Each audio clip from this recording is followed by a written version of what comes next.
बिस्मिल्लाहिर्रहमानिर्रहीम। गिलानी साहब YouTube channel की इस वीडियो में दिया गया वजीफ़ा दो मकासद के लिए आप इस्तेमाल कर सकते हैं।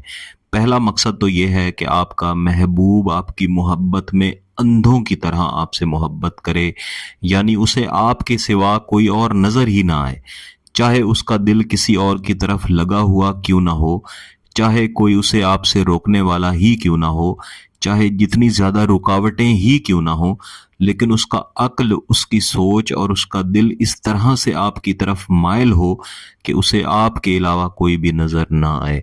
वो जिधर भी देखे उसकी यही ख्वाहिश हो जाए कि वो आपको ही देखे। और दूसरा मकसद ये होता है कि अपने महबूब को अपनी मोहब्बत में पागल कर दिया जाए। जिस तरह किसी पागल इंसान को कोई और काम नहीं सूझता, बल्कि सिर्फ एक ही काम उसके जहन में लगा हुआ होता है और वो हर वक्त उसी की तलाश में और उसी की चाहत में भटकता है, इधर उधर ढूंढता फिरता है, और जब तक वो चीज़ उसे नहीं मिलती वो सुकून में नहीं आता। तो इन दो मकासद के लिए इस वजीफे को आप पढ़ सकते हैं, लेकिन पीछे आपका मकसद जायज़ होना चाहिए, निकाह का मकसद होना चाहिए, शादी का मकसद होना चाहिए। इस वजीफे को सिर्फ पाकी की हालत में ही पढ़ा जाता है। इसमें अल्लाह ताला के दो बाबरकत नाम हैं जिनके साथ एक अजीमत को शामिल किया गया है। जब भी इसमें आज़म के साथ अजीमत को पढ़ा जाता है तब तब हुब के वज़ाइफ का फ़ायदा इंशाअल्लाह उल अज़ीज़ ज़्यादा मिलता है। इसे समझ के पढ़िएगा, इंशाअल्लाह बहुत फ़ायदा होगा। अगर जुम्मेरात वाले दिन इसे पढ़ेंगे और बिलखुसूस अगर चांद की पहली जुमेरात होगी तो फिर इसके फ़वाइद और भी ज़्यादा मिलेंगे। बसूरत दीगर आप मंगल के अलावा किसी भी दिन इसे पढ़ सकते हैं। वक्त की कोई कैद नहीं है, जिस वक्त आपके लिए आसान हो तब पढ़ें। जब भी मैं कहता हूं कि वक्त की कैद नहीं है, तब आप कोशिश किया करें कि जो दिन आपको बताया गया है, या अगर दिन नहीं बताया गया तो आप उस दिन जिस दिन आपने ये वजीफा पढ़ना है नमाज के बाद पढ़ें। कोई भी एक नमाज पढ़ लें और उसके बाद जहाँ पे आपने नमाज पढ़ी है वहाँ पे बैठे बैठे ही वजीफा पढ़ें। इस तरह पाकी वाली शर्त भी पूरी हो जाती है, वुजू वाली शर्त भी पूरी हो जाती है, और आपने थोड़ी ही देर पहले नेकी का काम यानी नमाज पढ़ी होती है। इस तरह आपके वजीफे का फ़ायदा भी ज़्यादा हो जाता है।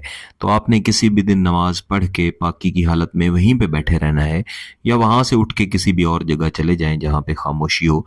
वहां बैठ के पहले महबूब का तसव्वुर करें, और तसव्वुर ऐसा होना चाहिए कि महबूब पागल और अंधा होकर कि सिर्फ आप ही उसे नजर आ रहे हैं और वो आपकी मोहब्बत में पागलों की तरह आपको ढूंढता फिरता है और आपके सामने आके बैठ चुका है। इन तसव्वुरात के साथ बैठे हुए एक तस्बीह यानी 100 मरतबा आपने या वुदूदो अव्वल व आखिर एक एक बार दुरूद शरीफ के साथ पढ़ना है।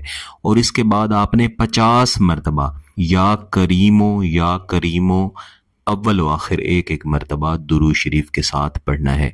यानी या वुदूदो को 100 मरतबा और या करीमो को 50 मरतबा पढ़ लेने के बाद आपने जो अजीमत है इसको पढ़ना शुरू करना है। बिस्मिल्लाहिर्रहमानिर्रहीम। उयूनल हबीबी अंतनामा, उयूनल हबीबी अंतनामा।